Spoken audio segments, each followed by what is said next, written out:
સ્વાગત છે। હું છું સુભદ્રા અસારી। હવે જોઈએ આજના મુખ્ય સમાચાર।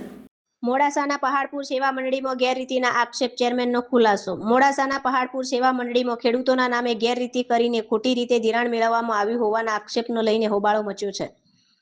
આ મામલે મંડળીના ચેરમેન ભરત પટેલે સ્પષ્ટ આપતો તમામ આક્ષેપોને નકારી કાઢ્યા છે।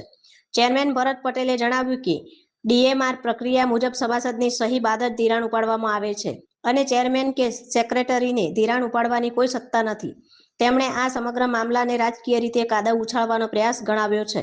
તેમણે વધુમાં કહ્યું કે નિયમ મુજબ જાહેરનામું પ્રસિદ્ધ કરીને સમિતિની રચના કરવામાં આવી છે અને તમામ કામગીરી નિયમોના આધારે જ થાય છે।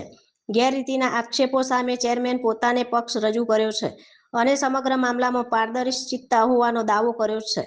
રિપોર્ટર બાબુસિંહ ચૌહાણ, મોડાસા।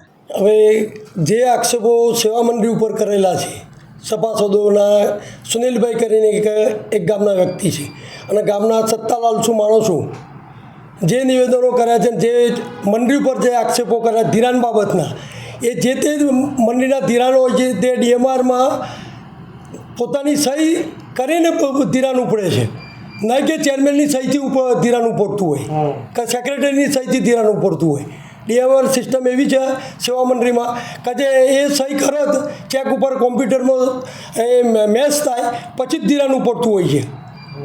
એટલે એ વાત પાયાવીઓની છે અને અમને રાજકીય રીતે અમને પેલા એ કરવા માટે આ લોકો કાદવ ઉછાળે છે અમારા પર। સમિતિ ખોટી રચવામાં આવી છે? ના, સમિતિ અમે નિયમ પ્રમાણે 5 વર્ષ પૂરા થતા હતા એટલે અમે એ જાહેરનામું બહાર પાડી, એના નિયમો પ્રમાણે, પેટા નિયમ પ્રમાણે અમે જાહેરનામું બહાર પાડી, ફોર્મ લેવાની પદ્ધતિ પૂરી કરી અને એ લોકો કોઈએ ફોર્મ ના આવ્યા એટલે જે ફોર્મ આવ્યા અમે માન્ય કર્યા। ચૂંટણી પ્રક્રિયા પૂરી એ પેટા નિયમ પ્રમાણે અમે કરેલી છે।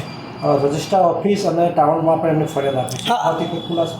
હા, ત્યાં ફરિયાદ આપી હતી અમને જે આ ધિરાણ બાબતમાં, એમાં રજિસ્ટ્રારનો એ હુકમ અમારા આવી ગયો છે। અમે ડોક્યુમેન્ટ અમે આપી દીધા છે ત્યાં અને પોલીસ સ્ટેશન જે કરી દીધું ત્યાં પણ અમે ડોક્યુમેન્ટ આપીને અમે જવાબ થઈ ગયા છે। એટલે કોઈ પણ પ્રકારના પૈસા ઉપાડવામાં આવ્યા નથી? ના ના, કોઈ બિલકુલ તથ્ય છે। આ લોકો રાજકીય જે પિયુષભાઈ સુરેશભાઈ કરીને છે, જે ધિરાણ સોસાયટીમાં પણ નથી લેતા, બહારથી ધિરાણ લે છે અને આ લોકો અમને ભગવવા માટે આ લોકો આ પેતરા કરે છે। સત્તાલાલસુ માણસો આ કરે છે।